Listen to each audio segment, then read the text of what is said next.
us too, you know, we apply this stuff to ourselves every day, and we're not perfect, you know, but we strive. I want to say that to the folks that are listening too. Rudy is the epitome of that. At 30 years old, I mean, this dude he just has such a fire for life, a passion, and you're not one of those ones that sit on the sidelines. You don't have to be stuck anymore.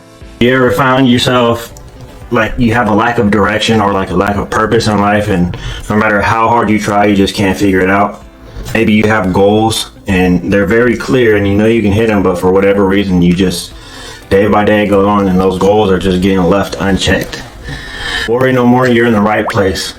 I'm Rudy with Vantage, and today we're going to talk about the power of setting goals and how to act on them and how to manifest your goals to where you're making them come true and at a fast rate. Going back to finding the lack of purpose and finding your direction, you know, that's what it's all about really. Is we all are looking to serve a purpose, you know, for a higher power.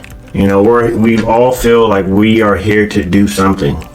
And so I want to take you guys through a step-by-step process. There's 5 steps in this process of what you can do to make sure that your goals and your desires and your outcomes are all coming to, you know. And a lot of that, it's just going to be with a mind shift up here. I mean, day by day, don't go through life feeling like you're limitless or you're powerless to make a change, when in reality, if you can make the change up here first, trust me, I'd say about 75% of the things and goals that you want will come true if you just follow these 5 steps. First one is going to be clarify your vision. You know, like whatever you're visualizing, make sure that you're clear on it. And not just clear, it's like, oh yeah, I know that I want a car. It's like, no, what car do you want? What year do you want it to be? How many miles do you want on it? How many owners are there? You know, there's a lot of things. So the more details that you can pull out of a picture, the more clear the energy that surrounds you and the universe and everything is gonna send you. You know, all the things that you're wanting, the more that you can focus on the detail, the easier it is to set goals for yourself. The next thing that you got to do is figure out what success looks like to you. So now that you're getting clear in the details, next you got to find out what success means to you. Like, what is success? Is it an amount of money? Is it an amount of friends? Is it a certain weight? Like, what is success? Next, you got to clarify what success means to you. So detail success. And then you got to just start visualizing yourself living inside of that picture that you have framed inside of your mind, what we call the mind's eye. That mental picture that you have stuck up here. Now it's time to start making a connection with the senses, all 5 senses, you know, touch, taste, smell, sight, and sound. So we have to start living that. These emotions, everything that we're doing with intent now. You know, every thought that we have has to be based off of you getting to that goal that you set. So now that we're done with step 1, step 2, set definite goals. Like, these goals are goals that you can't just say, oh, well, if I get them, then cool. If I don't, then whatever. No, these have to be goals that you must get. And these goals have to be concrete and measurable. You know, don't give yourself something that you can't handle or you're going to lose from the beginning. So clarify what is success, get into details, start visualizing and tapping in with your senses. Now that you have your goals and they're specific, write them down. I know this is going to take time, and I know that we live in this generation and we have phones and everything. Type it out or write it down. One or the other, make a list where you can actually see the word and read the word. Like I said, doing this in as much details as possible. We also want to make these goals challenging. Like, you don't want to do something that you can do at the snap of a finger, because you're not going to grow, you're not going to challenge yourself. So make these goals challenging. You want to grow here. Don't shoot for something that you know you can't get, but reach for that goal that you're like, man, I think if things worked out my way, I think I could hit this goal. So that was step 2. Step 3 now, you have to start conditioning your mind for success. And what I mean by that is you have to start thinking like a successful person. That vision that you have, these goals that you have in place now, what are they going to do for you? Like, who are they going to make you become? Like, that's the most important part of this whole process, is what are these goals going to turn you into? Because if they're going to turn you into a lousy person or make you do things that you want to respect others to do of you, then these are probably not good goals. And you're not conditioning your mind for success, because that is not success. There's 2 rules I'm going to always bring up in my videos. We never do anything with the intentions of hurting someone, and we never do anything with the intentions of taking someone, giving someone the short end of the stick.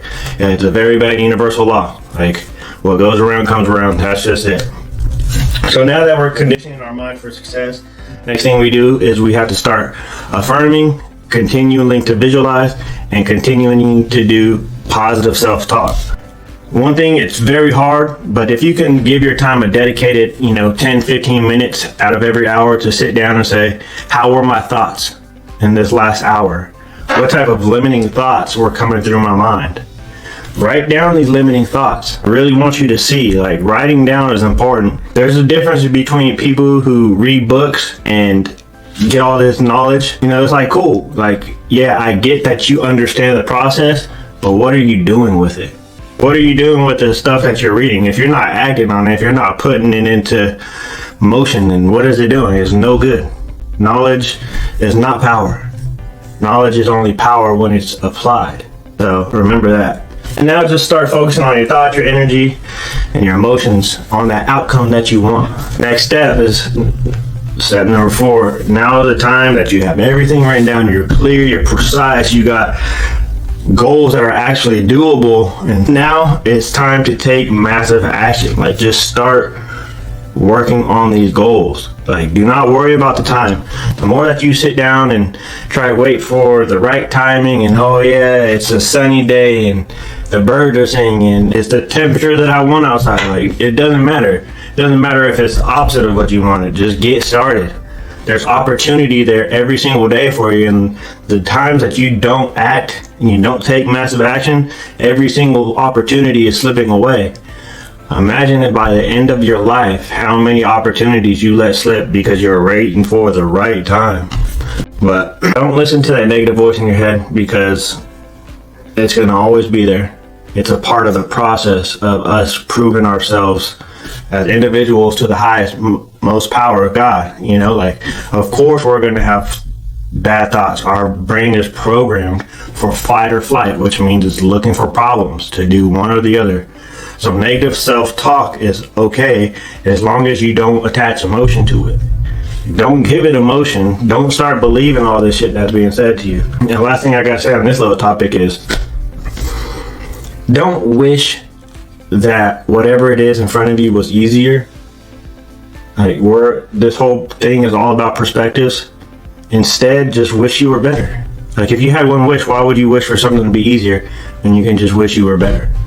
And that's literally what I meant in the beginning of the video with, if you change your perspective up here first, it's the biggest shift, and that's the most powerful and most impactful thing to this entire thing we call life, and getting what we want and becoming successful.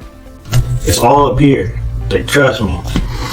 And the last step number 5, persist in faith.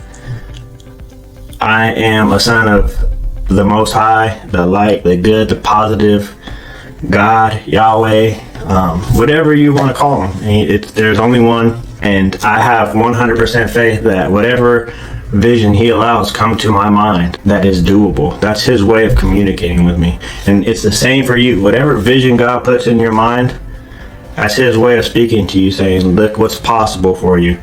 This is his way of just trying to tell you, like, hey, I'm letting you see it before it's even there. So, like I said, just get clear on your goals. Like, don't be scared to have big goals because someone once told you, like, oh yeah, you don't need to be rich, you just need a house over your head, or a roof over your head, and a house to live in. Like, no, you can have anything you want in life. We're put on this earth to be creators of any life that we desire. Like, God wants that for us. So trust me. Go back through these 5 steps. Listen again if you need to. Feel free to reach out to me. I do free consultations. The link will be down below. Book a call with me. Trust me. I mean, the hour that you're going to have with me is going to be very in-depth, powerful hour that I'm going to give you the opportunity to change your entire life. I'll look forward to it. See you guys in the next video.